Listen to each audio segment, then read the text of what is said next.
Hello, and thank you for joining us today on the Gentle Art of Crushing It show, where we focus on learning and sharing with our listeners all there is to know about how to create success in our lives. This show stands on the shoulders of giants. Our mission is to empower and inspire our listeners to create the life of their dreams whilst having a blast in the process. Let's celebrate life together. Welcome to the show. Gentle Art of Crushing It podcast, Passive Investing Edition. My name's Randy Smith, and I am your host today, and I'm also the founder of Impact Equity. And our goal here is simply to educate and inspire the passive investor as they continue their journey from traditional investments over to alternative investments in the real estate space. So we have an awesome show for you today. We've got Christine Sue with us. Welcome to the show, Christine. Thank you for having me, Randy. I'm so excited to be here. Outstanding. Well, why don't we just go ahead and jump in? Can you kind of give us the Reader's Digest version of how you found passive investing and maybe what you did up to that point?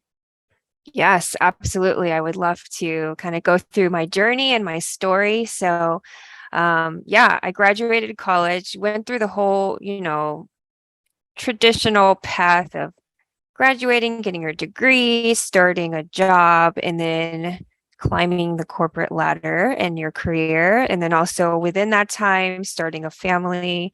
Of course, before that, getting married, starting a family and all that stuff, the traditional track of life. Yeah. And so, I did all of that. And when I got to 30 years old, I was like, okay, I'm getting bored of this. And I feel like when you're younger, you always have a milestone to look forward to, like graduating your, high school or college, and then getting your first job, getting a promotion. And then once you get to adulthood, those milestones tend to be a little less, unless if you have kids, then now you have their milestones to experience. But when I was 30, I didn't have kids yet. And I was just like, is this really all life is about? Just, climbing that corporate ladder and going to work every day from 8 to 5. And actually, it was in my early to mid 30s that I did start to have kids. And that's when my perspective really changed even more. So, once I hit 30, it was just like, okay, is this it? And then it's like, okay, now kids are here. And as a mom in the early years, you just want to spend as much time with your kids as you can, because those are precious years. They go by so fast. And just to see them accomplish so many things, from, taking their first steps to talking and things like that, you don't want to miss a single moment. So, that really just hit the nail down even more, that this 8 to 5 thing just isn't working for me anymore, because it's taking time away from my family, things that matter. And I really liked what I did. I was a food scientist, a R&D researcher for consumer product goods. I thought it was really interesting. I loved being a scientist, but the corporate culture, I felt like a lot of times could be a little toxic.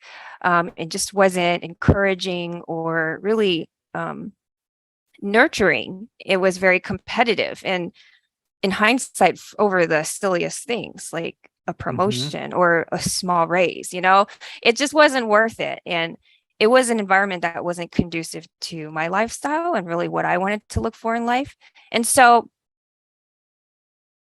in 2019, I actually, my second son was born, and I just started to reevaluate things. So I have 2 young kids now, and they both need me. And 2019 was, I said, okay, something needs to change. I'm going to leave my job, but I'm going to start planning for my exit. What things can I do to replace my income, but allow me to have more time with my family and more time and even feel more fulfilled? Something to do that just brings me satisfaction and just joy in life. And so I landed on, go ahead. Let me jump in real quick though, because I think that's such an important point. And what you didn't share is that, and I won't share the details of it, but you worked for a large Fortune 100 organization, and I've come from that background as well.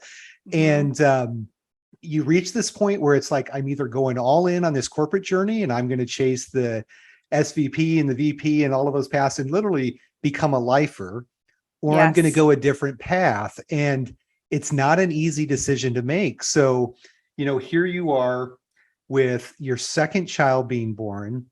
You mentioned corporate culture, which can really start to weigh on your own personal morals and your own personal value system, even though large corporation has their values board. Every one of them has it, and they all look fantastic.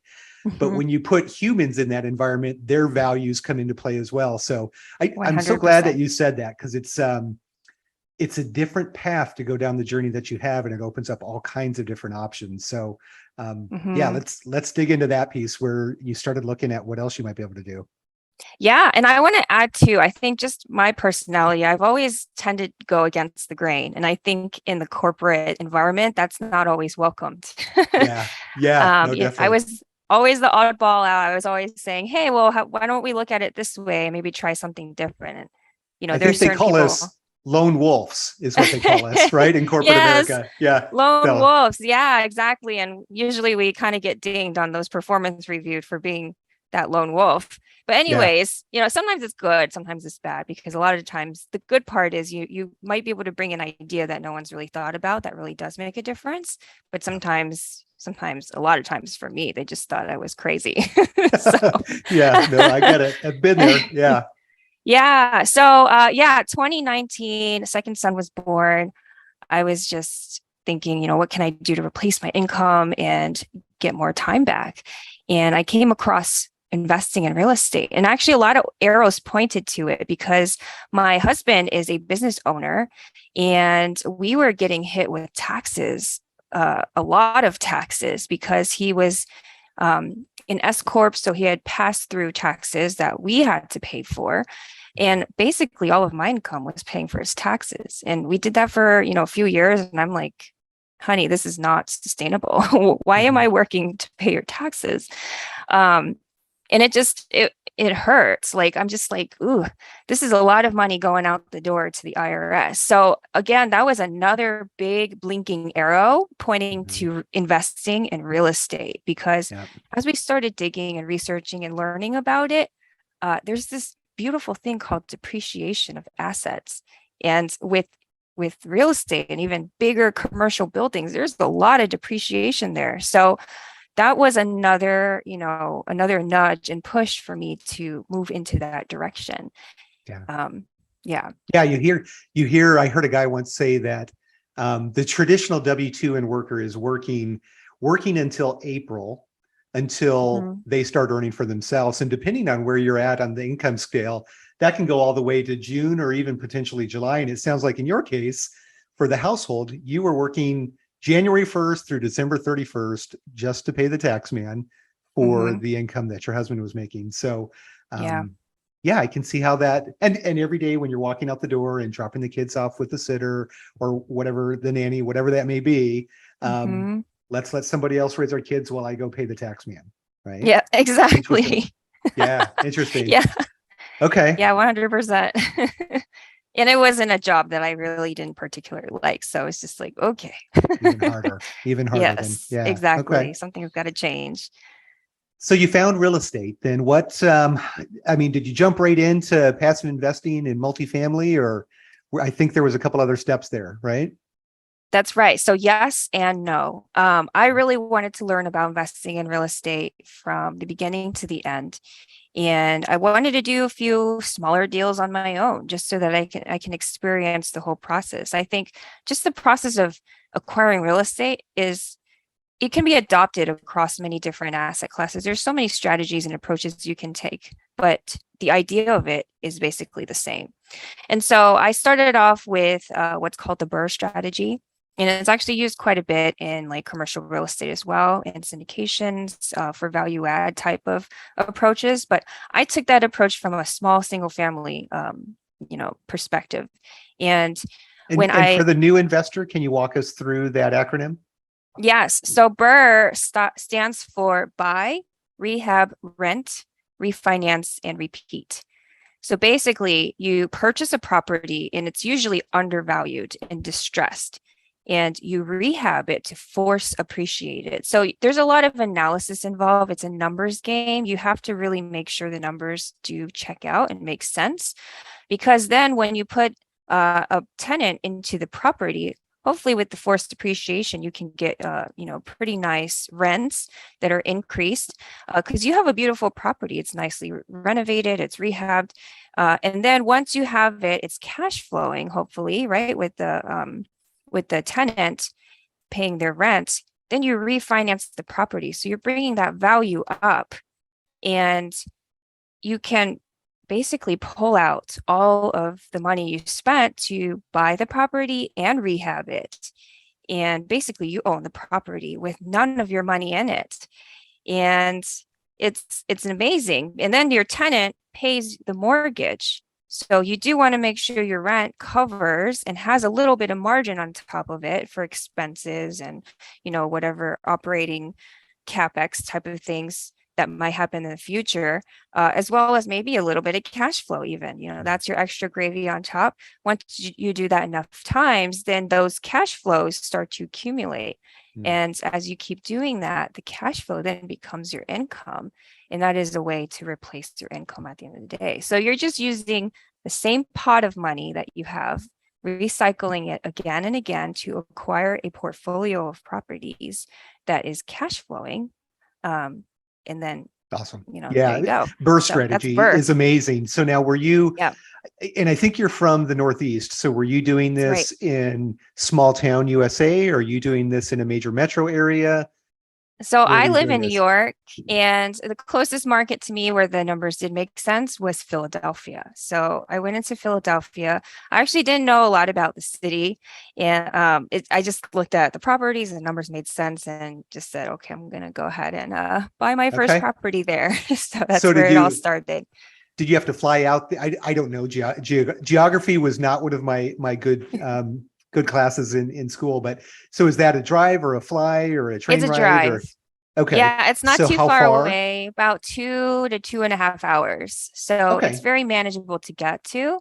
But also it is still out of state. So it's not like something you can get to every single day, but if there is an issue that does need my attention, it's really easy for me just to drive over and check it out. So yeah, close enough to where you're not having to hop into a plane, but not so close that you're going to have the tendency to run over and fix a toilet or something like that, right? That's right. Yes. Yeah. I still have property managers in that market just to take care of the day-to-day. Okay. So you still have those properties in Philadelphia then? I do. Mm-hmm. Okay. Yep. Fantastic. Okay. So, and on a good property, just to give the listeners kind of an idea, you mentioned some cushion there where you're making cash flow on this property. What is there a target that you search for or try for or targeted for with that? For me, my spec at a bare minimum is a $200 cash flow per property. Okay. Yeah, but typically on average, I would say I'm cash flowing somewhere around $400 per property. And are these single units or are they duplexes, fourplexes? Yep, they're single units. Yeah, yeah, for all of them. So I now have a portfolio of four properties in Philadelphia. Okay. And yeah, I also have a couple rentals nearby here in New York. I'm also house hacking with my family. So we have our unit next door that we are renting out. And we have an old condo that my husband and I used to live in before we had children that we kept. It was right on the train line. That is also a rental property. So okay. So yeah, you've definitely I like how you talked about the fact that you wanted to jump in and get your hands dirty a little bit. You wanted to actually jump in and do kind of full cycle real estate investing with smaller assets as well. I did the same thing. I wasn't as intuitive as you were thinking on the front end that this was my master plan. I had the idea that I was going to own 100 single family units at one point. And when I got to 5, I found out pretty quickly that this was not something, I mean, it was probably more than a full-time job to do that in addition to my W-2. So, okay. So you start accumulating properties, you're getting an average of $400 a door. So that starts to get exciting. Living in New York though, I'm guessing what, 4 times 5, couple $1,000s a month. that's probably not enough to replace your income and warrant leaving W-2 to go do this full time. So what did that next step look like for you? So at the same time I was doing all the active stuff, the active investing, I was also a passive investor. So Okay. I met someone who introduced me to it, and um, she was like, you can do everything that you're doing now also passively. I was like, what? That's too good to be true. Really? Like, I feel like real estate investing is usually very active. And she's like, no. And so she told me all about being an LP. And so I did the active investing, and I was like trying out also being a passive investor to increase my cash flows even more, but with less of my time and effort. And so on the other side, I started to invest as an LP, and it was the best thing ever because my returns were, they were just slightly lower than the active, but around the same. And some of the there were actually some investments that were exactly the same. I got a 10% cash on cash return. And I was just like, why am I not just doing this full time? Just, being an LP, because literally I just decide if I want to invest in a deal, I invest my capital, I get nice newsletters, and then distributions hit my bank account every quarter or every month. And that's all I have to do, really. Yeah, no, So that's it's a beautiful. beautiful thing. And very, very different than some of the horror stories I hear around the active space. Like I had to replace roofs. I had to replace HVAC system, pull plumbing things, trees hitting houses, all kinds of things. Did you have any of those kind of scary situations come up? Yes, absolutely. And just what I found out very quickly is that Philadelphia is actually a tough market for landlords. Okay. And just when I started investing, I experienced things like a car just driving into one of my buildings Oh, goodness. on a Saturday morning when I was, out with friends. It was really quite a surprise. I had to deal with a couple evictions. That is a long and arduous process to go through, and expensive as well to hire your legal team to take care of that. I've dealt with leaks and just countless tenant complaints, just being very very needy sometimes. So Sure. all of these things, they add up, and it's just like one blow after the other. And I understand this is why a lot of people don't want to be a landlord, because it's a lot. Yep.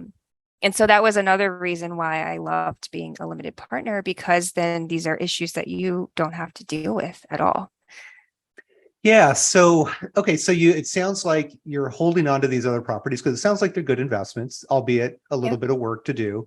Sure. You're investing passively in a number of deals. Are you comfortable sharing what your portfolio looks like from a passive standpoint, or?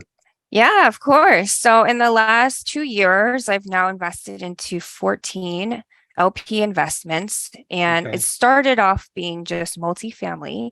Your typical class B type value add assets. And then as I got more comfortable, I started being a little bit more risky. So I personally wouldn't bring investors into riskier deals, but I'm willing to do it just to see, another side of the spectrum.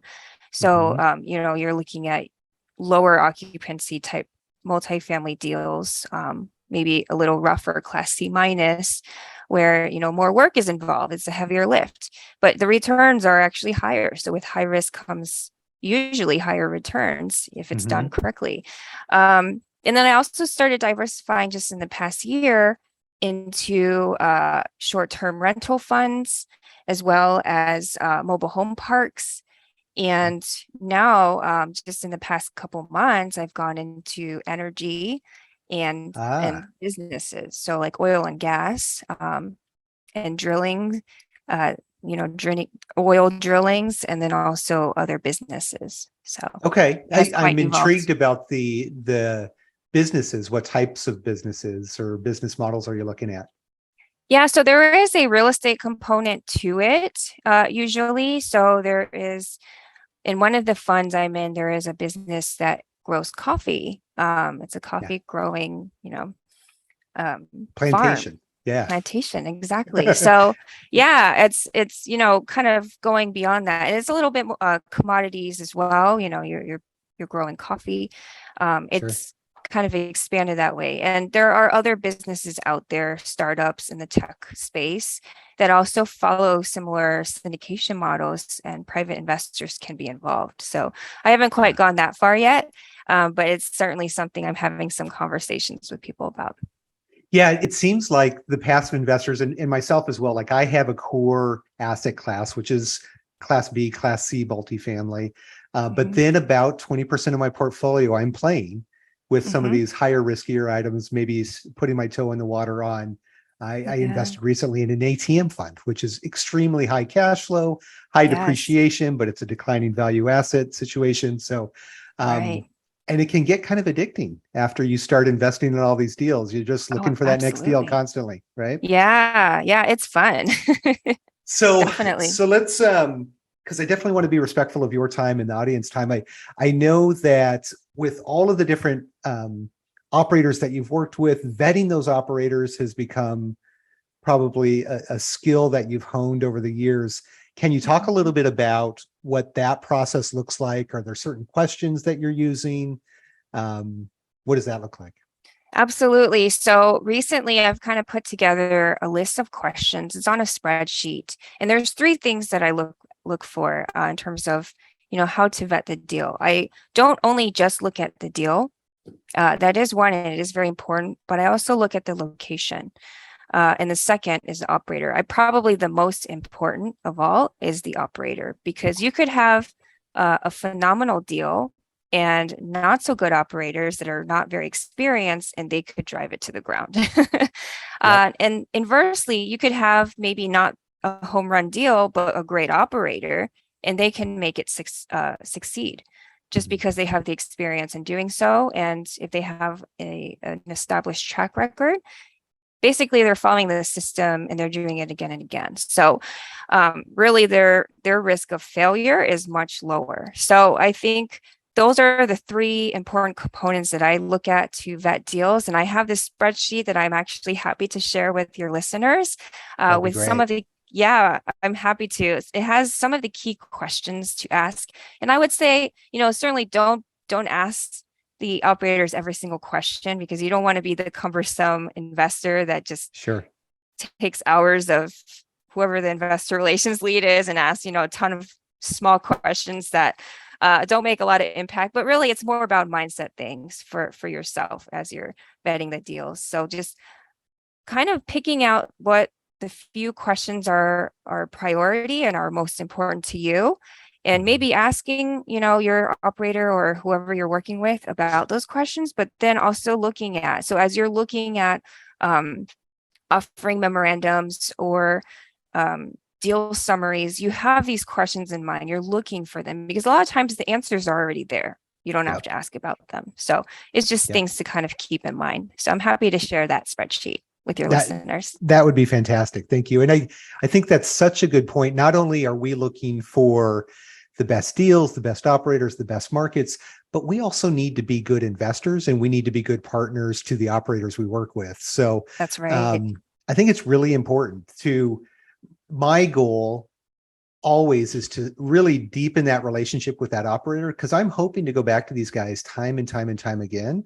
And I want to know about the good deals that come out as soon as possible. And that goes a long way. Like I have some relationships where I will get a personal text from the operator days before it's released saying, hey, this is coming out and I know you're excited and you need to place some capital. I want to get those texts because a lot of these deals fill up in 3, 4, 5 hours. Exactly. And I don't want to be looking at my email at 5 p.m. seeing a deal I wanted to invest in. So putting effort into being a good partner as an investor has been important too. So, 100%. Well, that is super, super helpful. Now, I would love if we can, some of the things you've done a ton of different things in the years that you've been in the space. Can you talk about what your education process has been like? How did you learn about this stuff? You mentioned somebody, a lady told you about this initially, but what kind of resources do you go to learn more? So when I first started, I knew no one in real estate. I actually went to LinkedIn, and I'm very involved in LinkedIn now, but back then I wasn't. And I just out of the blue said, I'm going to hop on LinkedIn. It's a professional network. Why not just type in real estate investor in the search bar and see what I come out with? And the woman I spoke about earlier, that's what I did. And that's how I found her. And she's now my business partner at Oh, no Nobly kidding. West. Right? No kidding. Yeah. How Okay. cool is that? Right. Yeah. So again, it's all about relationships. It's all about your network. So if you want to educate yourself, expand your network. And LinkedIn is a great place to start. Just type in real estate investor, type in if you want to invest passively in syndications, syndicator, or syndications, and you'll come up with so many people to talk with. And I know a lot of times, as a syndicator, we hope to kind of keep our investor clubs and investor lists kind of, tight. But I feel like this is the world of abundance in real estate. We all share with one another. We love each other. It's about bringing value to others. So as an investor, as an LP, talk to as many syndicators as you can, because everyone has a different style. You might resonate differently with, various syndicators, maybe less so for others, and that's okay. I know myself, I am an active syndicator now, and I actually refer a lot of my investors to a lot of my other friends who are syndicators, because for me, it's what is most important to you and what fits your investing goals. If I don't have opportunities or deals that fit what they're looking for, I'm going to send them to someone else who might have that, whatever they're looking for in terms of helping them achieve their financial goals and their investing goals. So to kind of learn more, I would say start with your network, expand your network, talk to as many people as possible. And as you start to get to know different syndicators, a lot of them do offer great educational materials. I know our company is rooted and based on education, really just teaching others that there is a different way, and there's another way to expand your portfolio, your financial portfolio outside of the traditional ways of the stock market or mutual funds. You can invest in real estate too, and reap all the benefits that real estate offers. So, as you start to learn about other companies, look them up. They usually have YouTube channels with a ton of information. That's a great way to start. This podcast is a great way to educate yourself. Start listening to a bunch of different other podcasts so you can have a variety of perspectives and just go from there. Yeah. And then you start to form your own path and your own goals, and things become more clear, I feel, as you start to dig a little bit deeper and do more research on it. Awesome. I love that you talk about abundance mindset. I think mindset is 90% of the game. It is. I love that you talked about LinkedIn as well. LinkedIn is the single, I actually was telling a guy on a call this morning that literally my LinkedIn database and the information I have there is probably my single most important asset in my business today. Yes. And the value that I get from that is just unbelievable. So, and sure enough, before you and I got on the call, Christine, the last couple of times I review your LinkedIn, I look at your history, I see what your resume is, because you've got a long resume prior to even coming to the real estate space. So for the new person just getting in to the real estate investing space, I always say, like, your resume started many, many, many years ago. Like, if you don't have the cash or you don't have experience in real estate today, you have a resume that you're bringing to the table that can be beneficial to somebody, I guarantee you. So absolutely. So you mentioned now that you're an active operator. So you've gone from single family investor to LP investor to forming your own business and syndicating deals yourself. That's right. Take this as an opportunity, if you can, to walk through what is it that you guys are doing today? Do you have any offerings? Is there an ideal avatar? Or what solution are you guys solving better than anybody else out there? Yeah, absolutely. So we are bringing opportunities of passive investing, limited partner opportunities to people who are, similar to who I was, a working professional who might have a family and kids and is limited on time, but really wants to be able to grow wealth so that they can be work optional, and they have options and choices. Because I know, a lot of people, especially in my circles, people are on the career track, it's really easy to become overworked and stressed, and just trying to balance work and life and family. It's quite a lot. So really what I've found for myself and my family is that investing in syndications and real estate has accelerated our journey of our wealth so much faster, so that we have options to live a life that we're passionate about, that we love, and really spend the time with people that we want to spend time with, our kids, our loved ones, our friends, and kind of take that load off. I think finances is a big load that a lot of people have. And if that is no longer, a concern or a stress in life, it's just, what's on the other side of that is the question.